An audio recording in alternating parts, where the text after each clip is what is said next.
الترشيح اللي عطالو، وقال لهم لو كان ما يقبلونيش ما نجيش. الله لا جيت. على كل حال ارواحوا شوفوا واش رد عليه رشيد. الشروط الخاص ان مستضيف المنافسه ملزم بتامين تنقلات وفد المنتخبات المشاركه داخل التراب الوطني فقط.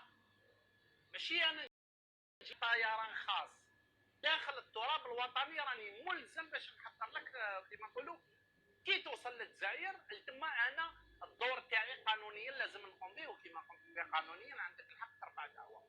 واش قال له؟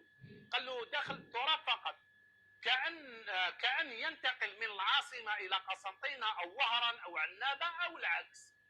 قال لك ولا توجد عباره توفير خط جوي مباشر. هذه ما كانش في القانون تاع الكاف، تاع سواء تاع الفيفا ولا تاع الكاف. واش قال لك؟ قال لك اغلبيه المنتخبات القادمه من بلد اخر وليس عبر خط جوي مباشر ينطلق من بلدها. قال لك كاين بزاف دول افريقيه اللي راهي جايه للشام وما راهيش جايه ديريكت. انت شكون انت؟ من انت؟ يعني راهو يقولوا انت من انت باش نوفروا لك سبيسيال ليك زعما طياره ديريكت زعما من الرباط ديريكت للقسنطينه وعنابه. شكون انت؟ قالوا كاين بلدان افريقيه راهي جايه وما راهيش جايه ديريكت دير الاسقاط في كاش بلاد.